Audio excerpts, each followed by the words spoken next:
Mestre Gil de Ramo, de J.R.R. Tolkien. Parte 1. Egídios de Ramo morava na região mais central da ilha da Grã-Bretanha. Seu nome completo era Egídios Aenobarbus Julius Agricola de Ramo, pois as pessoas recebiam vários nomes naquela época, agora distante, quando esta ilha ainda era afortunadamente dividida em muitos reinos. Havia mais tempo e menos gente, de modo que em sua maioria os homens eram distintos. No entanto, esse tempo já passou, e no que se segue tratarei o homem pelo seu nome abreviado e na forma vulgar. Ele era Mestre Gil de Ramo, e tinha barba ruiva. Ramo era apenas uma aldeia, mas as aldeias ainda eram orgulhosas e independentes naquela época. Mestre Gil tinha um cachorro, cujo nome era Garm. Os cães tinham de se contentar com os nomes curtos no vernáculo. O latim dos livros era reservado para seus donos. Garm não conseguia falar nem latim macarrônico, mas sabia usar a língua do povo, como a maioria dos cães daquela época, para amedrontar, para se vangloriar ou para bajular. As ameaças eram para mendigos e intrusos, a fanfarronice para os outros cachorros e a bajulação para seu dono. Garm tinha orgulho e medo de Gil, que sabia amedrontar e se vangloriar melhor do que o cão. Não eram tempos de correria ou alvoroço. O alvoroço tem muito pouco a ver com os negócios. Os homens trabalhavam em paz e conseguiam harmonizar trabalho e conversa. Havia muito assunto, pois acontecimentos memoráveis ocorriam com frequência. No entanto, no momento em que essa história começa, havia um bom tempo que nada de memorável acontecia em Ramo. Isso era perfeito para Mestre Gil, um camarada lento, bastante acomodado no seu estilo de vida e totalmente absorto nos próprios assuntos. Todo o seu tempo era ocupado, dizia ele, tentando afastar a miséria, ou seja, procurando manter-se tão gordo e bonachão como seu pai havia sido. O cachorro também se ocupava em ajudá-lo. Nenhum dos dois dava muita atenção ao vasto mundo fora de suas terras, da aldeia, da feira mais próxima. Só que o vasto mundo existia, a floresta não era muito distante, e ao longe, a oeste e ao norte, ficavam os Montes Ermos e as fronteiras das terras misteriosas da região serrana. E, entre outras coisas, ainda havia gigantes à solta, um pessoal grosseiro e pouco civilizado, às vezes encrenqueiro. Havia um gigante, em especial, que era maior e mais obtuso que seus colegas. Não encontro menção alguma a seu nome nos relatos históricos, mas isso não vem ao caso. Ele era muito grande, tinha um cajado do tamanho de uma árvore e seus passos eram pesados. Se tropeçasse numa casa, acabava com ela. Ele também era míope e bastante surdo. Felizmente, morava muito longe, nos ermos, e raramente visitava as terras habitadas por homens, pelo menos não de propósito. Possuía uma enorme casa caindo aos pedaços, bem no alto da montanha, mas tinha pouquíssimos amigos em razão de sua surdez e da falta de inteligência, além da escassez de gigantes. Um belo dia de verão, esse gigante saiu para passear e perambulou sem destino, causando muitos estragos nos bosques. De repente, quando o sol já se punha e se aproximava a hora do jantar, percebeu que estava perdido numa parte do país que desconhecia totalmente. Enganou-se ao tentar adivinhar a direção correta e andou sem parar até escurecer. Na realidade, estava se aproximando da fazenda de Egídios Aenobarbus Julius Agricola e da aldeia chamada, na língua do povo, Ramo. Era uma bela noite. As vacas estavam nos campos e o cachorro de Mestre Gil tinha saído por conta própria para dar um passeio. É claro que não fazia ideia de que o gigante também tinha saído para dar um passeio.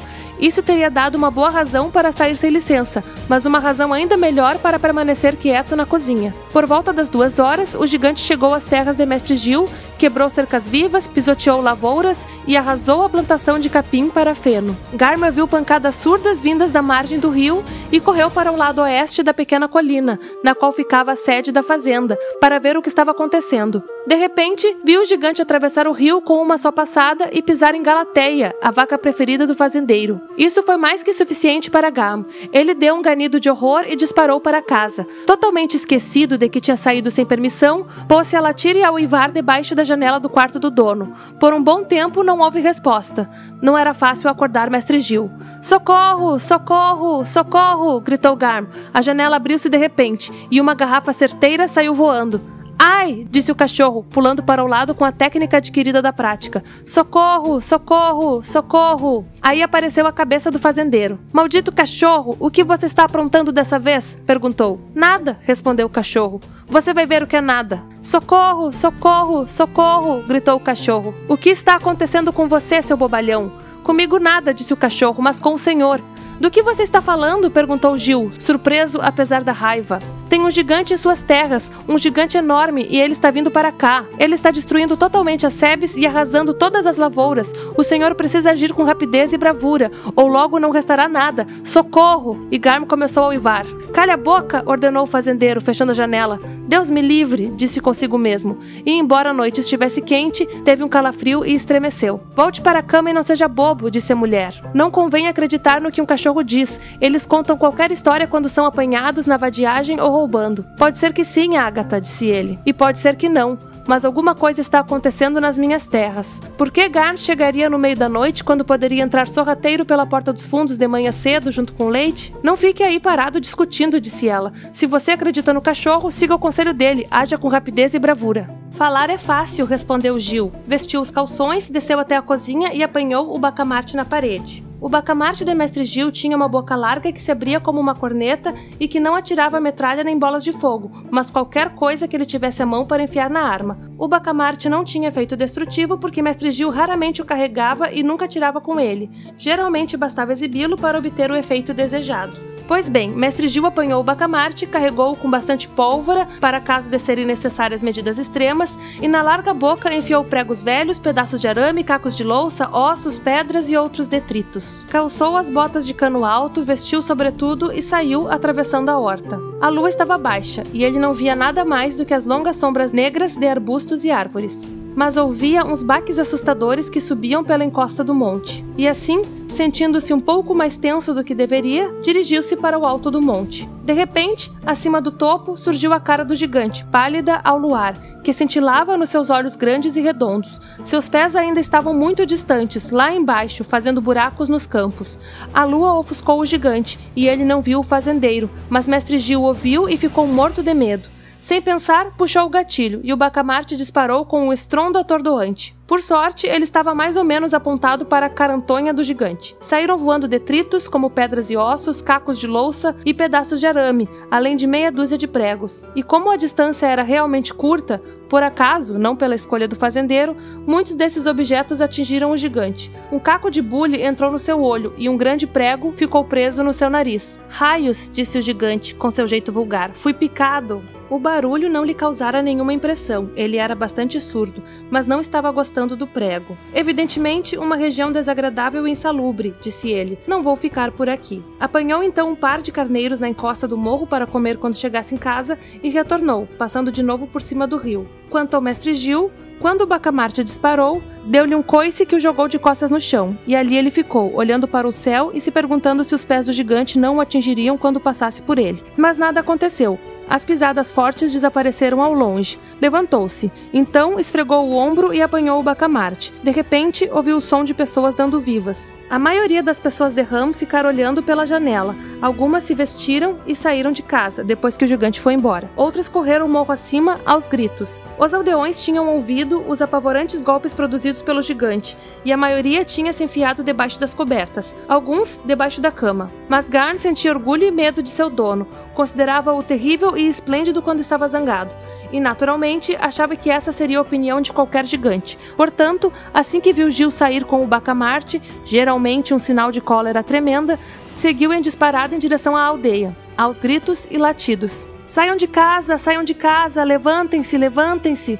Venham ver como meu dono é admirável, ele age com rapidez e bravura. Vai atirar num gigante que invadiu suas terras, saiam de casa. Da maioria das casas podia-se ver o alto do monte. Quando as pessoas e o cachorro viram a cara do gigante surgir lá em cima, tremeram, prendendo a respiração. E todos eles, exceto o cachorro, acharam que o problema seria grande demais para Gil enfrentar. Foi então que o bacamarte disparou, e o gigante de repente deu meia volta e foi embora. Estupefatos e alegres, eles bateram palmas e deram vivas, e Garm latiu até dizer chega. Mestre Gil teve poucos problemas com invasores a partir de então. Quando parecia não haver mais perigo, alguns dos mais corajosos subiram até o topo do monte para apertar as mãos de Mestre Gil. Alguns, o pároco, o ferreiro e o moleiro, além de uma ou duas outras pessoas importantes, deram-lhe tapinhas nas costas. Isso não lhe agradou, estava com o ombro dolorido, mas se sentiu na obrigação de convidá-los para ir à sua casa. No dia seguinte, descobriu que a notícia tinha crescido ao ser relatada e que ele se tornara uma importante figura local. No meio da semana seguinte, a notícia já tinha se espalhado por todas as aldeias num raio de 20 milhas. Ele se tornara o herói do campo, o que achou muito agradável. Na feira, pagaram-lhe bebida suficiente para fazer flutuar amontoar um barco, ou seja, ele bebeu até não poder mais e voltou para casa cantando antigas canções heróicas.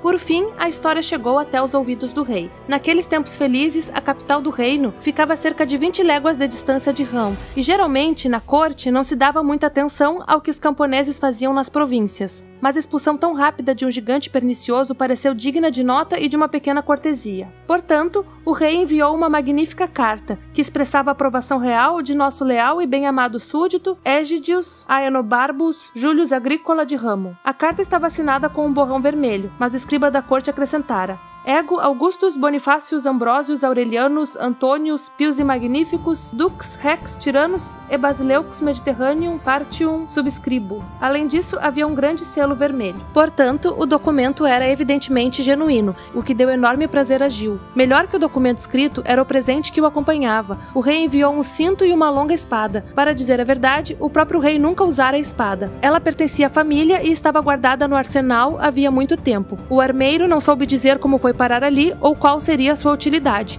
Espadas pesadas e simples como aquela estavam fora de moda na corte da época, e o rei achou que era um presente perfeito para um homem do campo. Mas Mestre Gil ficou encantado e sua reputação local cresceu enormemente. Gil estava gostando muito do rumo dos acontecimentos, seu cachorro também. No fundo, dava a Garm boa parte do crédito, embora nunca chegasse ao ponto de mencionar o assunto. Garm acostumou-se a passear mais longe. O fazendeiro desfilava com o passo largo, e a sorte lhe sorria. O trabalho de outono e do início do inverno corria bem, tudo parecia perfeito, até a chegada do dragão. Nessa época, os dragões já estavam se tornando raros na ilha. Havia muitos anos que não se via nenhum no Reino Médio de Augustus Bonifácios. Existiam, naturalmente, as fronteiras das terras misteriosas e as montanhas desabitadas, ao norte e a oeste, mas a grande distância. O Reino Médio era famoso pela ousadia dos cavaleiros do rei, e tantos dragões perdidos tinham sido mortos ou voltado com ferimentos graves que os outros desistiram de ir naquela direção. Ainda era costume servir cauda de dragão no banquete de Natal do rei, e todo ano um cavaleiro era escolhido para a tarefa da caça. Ele deveria partir no dia de São Nicolau e voltar com uma cauda de dragão o mais tardar na véspera do banquete. Porém, havia muitos anos, o real cozinheiro preparava uma iguaria maravilhosa, uma falsa cauda de dragão de bolo e pasta de amêndoas, com escamas simuladas feitas de açúcar de confeiteiro. Era essa a situação quando surgiu novamente um dragão de verdade. Grande parte da culpa era do gigante. Depois de sua aventura, ele começou a passear pelas montanhas, visitando seus parentes dispersos mais do que de costume, e muito mais do que lhes agradava, pois estava sempre tentando conseguir uma grande panela de cobre emprestada. No entanto, quer conseguisse o empréstimo, quer não, se sentava e falava, naquele seu estilo arrastado e enfadonho, sobre a excelente região que ficava lá para as bandas do leste, sobre as maravilhas do vasto mundo. Uma terra agradável, dizia ele, bastante plana, macia aos pés, com alimento à vontade, vacas, vocês sabem, e carneiros por toda parte, fáceis de localizar se você olhar com cuidado. E as pessoas como são? Perguntavam. Não vi ninguém, disse ele. Não vi nem ouvi um cavaleiro que fosse, meus caros. Nada mais sério do que algumas picadas de mosquito perto do rio. Por que você não volta e fica por lá? Indagavam. Bem, dizem que não existe lugar melhor que a casa da gente, mas pode ser que eu volte um dia se me der vontade. Seja como for, já estive lá uma vez, o que é mais do que a maioria das pessoas poderia dizer. E quanto à panela de cobre?